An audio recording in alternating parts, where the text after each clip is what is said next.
कभी सोचा है कि कुछ लोग हमेशा जिम्मेदारी क्यों ले लेते हैं? मतलब समाज के नियमों को बनाए रखने के लिए इतनी मेहनत क्यों करते हैं?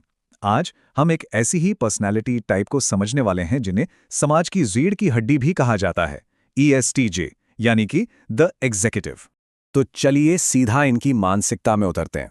एक ESTJ के लिए ना दुनिया काफी ब्लैक एंड व्हाइट होती है। उनके लिए काम मतलब बस काम, कोई टालमटोल नहीं, कोई बहाना नहीं। जब काम का टाइम है तो मतलब सिर्फ काम ही होगा। और उनके लिए समय का मतलब समय होता है। अगर मीटिंग 9 बजे है तो वो 9 बजे ही शुरू होगी, 9:01 पर नहीं। उनकी डिक्शनरी में ना देरी जैसा कोई शब्द ही नहीं होता। और जब वो कोई प्लान बनाते हैं तो उसका मतलब है कि उस पर अमल किया जाएगा, बिना किसी बदलाव के। उनके लिए प्लान कह सकते हैं एक पवित्र दस्तावेज जैसा है, जिसे हर हाल में फॉलो करना ही है। इस दुनिया में बहानों के लिए तो कोई जगह ही नहीं है। या तो काम होता है या नहीं होता, बीच का कोई रास्ता नहीं। आखिर में नतीजा ही सब कुछ है। और शॉर्टकट लेने का तो सवाल ही पैदा नहीं होता। हर काम सही तरीके से पूरे नियमों के साथ होना चाहिए। उनके लिए प्रोसेस भी उतना ही जरूरी है जितना कि रिजल्ट। अब ये सारी बातें सुनने में थोड़ी सख्त जरूर लग सकती हैं, पर सच तो यही है कि यही वो गुण हैं जो हमारे समाज को व्यवस्थित रखते हैं और उसे आगे बढ़ाते हैं। और यहीं से एक जरूरी सवाल खड़ा होता है, क्या कभी ऐसा महसूस हुआ है कि सारी जिम्मेदारी बस कुछ ही लोगों के कंधों पर है? और जब दूसरे लोग लापरवाही करते हैं तो उन्हें इतना गुस्सा क्यों आता है? आज की हमारी ये पूरी चर्चा इसी सवाल का जवाब देगी। देखिए, ये समझना बहुत जरूरी है कि ये कोई आदत नहीं है। ESTJ की सोच ही व्यवस्था और ऑर्डर पर टिकी होती है, केओस या अराजकता पर नहीं। और यही वजह है कि वे अक्सर मैनेजर, लीडर और एडमिनिस्ट्रेटर जैसी भूमिकाओं में इतने सफल होते हैं। तो चलिए अब जरा इस पर्सनालिटी के बिल्डिंग ब्लॉक्स को समझते हैं। हम इस नाम के हर एक अक्षर को तोड़कर देखेंगे कि इसका मतलब क्या है। ई का मतलब है एक्सट्रोवर्ट, यानी ये लोग दूसरों के बीच रह के एनर्जी महसूस करते हैं। अकेले रहने से इनकी एनर्जी डाउन हो जाती है। एस यानी सेंसिंग, इसका मतलब है कि वे हकीकत और तथ्यों पर ध्यान देते हैं, ना कि ख्यालों और भविष्य की संभावनाओं पर।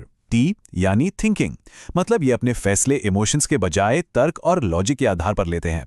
और आखिर में जे यानी जजिंग, जो एक ऑर्गेनाइज्ड और प्लान्ड जिंदगी जीना पसंद करते हैं, जहां हर चीज पहले से तय हो। तो अगर इसे संक्षेप में कहें तो एग्जीक्यूटिव वो लोग हैं जिन्हें व्यवस्था, अनुशासन और जिम्मेदारी से प्यार है। वे अनुभव और परंपरा पर बहुत भरोसा करते हैं, क्योंकि उनका मानना है कि एक मजबूत सिस्टम ही एक मजबूत जिंदगी की नींव रखता है। लेकिन जैसा कि हर चीज के साथ होता है, ESTJs की सबसे बड़ी ताकत ही उनकी सबसे बड़ी कमजोरी भी बन सकती है, अगर संतुलन ना रखा जाए। जी हाँ, उनकी सबसे बड़ी ताकत ही उनकी कमजोरी बन सकती है। जैसे वो जिम्मेदार होते हैं, लेकिन यही जिम्मेदारी कभी-कभी जरूरत से ज्यादा कंट्रोल करने में बदल जाती है। वो बहुत मेहनती होते हैं, पर काम में इतना डूब जाते हैं कि आराम करना ही भूल जाते हैं।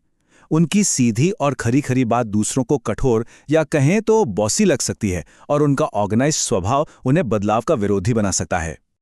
चलिए अब देखते हैं कि ये पर्सनैलिटी असल जिंदगी में, मतलब करियर और रिश्तों में कैसे दिखती है। ESTJ उन करियर में चमकते हैं जहां जिम्मेदारी, स्ट्रक्चर और ऑर्डर की जरूरत होती है। मैनेजर, आर्मी ऑफिसर, पुलिस या सरकारी अधिकारी, ये सभी भूमिकाएं उनके लिए एकदम परफेक्ट हैं। वो ऐसी जगहों पर स्ट्रगल करते हैं जहां कोई साफ नियम या गाइडलाइंस ना हो। आम हालात में एक ESTJ की प्रतिक्रिया देखने लायक होती है। ऑफिस की डेडलाइन हो तो वो हमेशा तैयार मिलेंगे, जबकि दूसरे शायद लापरवाह हों। ग्रुप प्रोजेक्ट में वे प्लानिंग बना रहे होंगे, जबकि बाकी लोग बातों में लगे हो सकते हैं। और जब कोई पारिवारिक समस्या आती है तो वे भावनाओं में बहने के बजाय उसे प्रैक्टिकल तरीके से सुलझाने पर ध्यान देते हैं। पर्सनल रिश्तों की बात करें तो ESTJ बहुत स्थिर और जिम्मेदार साथी होते हैं। वे अपना प्यार, वफादारी, सुरक्षा और कमिटमेंट के जरिए दिखाते हैं। उन्हें सम्मान और विश्वास की जरूरत होती है, और उन्हें ड्रामा या बचपना बिल्कुल पसंद नहीं आता। अब हम अपने आखिरी सेक्शन पर आते हैं, जो ग्रोथ के बारे में है। ये समझना कि एक ESTJ कैसे एक अच्छे मैनेजर से एक दूरदर्शी लीडर बन सकता है। तो क्या होता है जब चीजें प्लान के मुताबिक नहीं चलती? जब एक ESTJ दबाव महसूस करता है और उसे लगता है कि सब कुछ उसके कंट्रोल से बाहर हो रहा है। तनाव में उनका व्यवहार बदल सकता है। वे गुस्सैल हो सकते हैं, हर छोटी बड़ी चीज को कंट्रोल करने की कोशिश कर सकते हैं और दूसरों पर दोष मढ़ सकते हैं। ये सब कंट्रोल खोने के डर से आता है, जो उन्हें बिल्कुल पसंद नहीं। तो विकास का रास्ता क्या है? सबसे पहले दूसरों को सुनना और समझना कि अलग अलग विचार भी सही हो सकते हैं। अपनी भावनाओं को जाहिर करना, आराम करना सीखना और लोगों पर थोड़ा भरोसा करना। और सबसे जरूरी बात, फ्लेक्सिबल बनना, ये मानना कि हर चीज को कंट्रोल नहीं किया जा सकता। और यही आज का सबसे महत्वपूर्ण संदेश है। अनुशासन एक महान गुण है, इसमें कोई शक नहीं, लेकिन जब इसके साथ समझ जुड़ जाती है तभी एक महान नेता का जन्म होता है, क्योंकि बिना समझ के एक लीडर एक तानाशाह भी बन सकता है। तो अब कुछ सवाल हैं जो सोचने पर मजबूर करते हैं। क्या हर चीज की प्लानिंग जरूरी है? क्या आलस से मतलब सख्त नफरत है? क्या ऐसा होता है कि व्यवस्था और ऑर्डर में ही सबसे अच्छा महसूस होता है? अगर इन सवालों का जवाब हाँ में है, तो हो सकता है कि अंदर कहीं एक ESTJ की झलक हो। अगली बार हम एक बिल्कुल अलग पर्सनालिटी टाइप ESFJ को समझेंगे। वे सबसे ज्यादा देखभाल करने वाले और मददगार माने जाते हैं। तो मिलते हैं अगली कड़ी में। एक कदम विकसित भारत की ओर।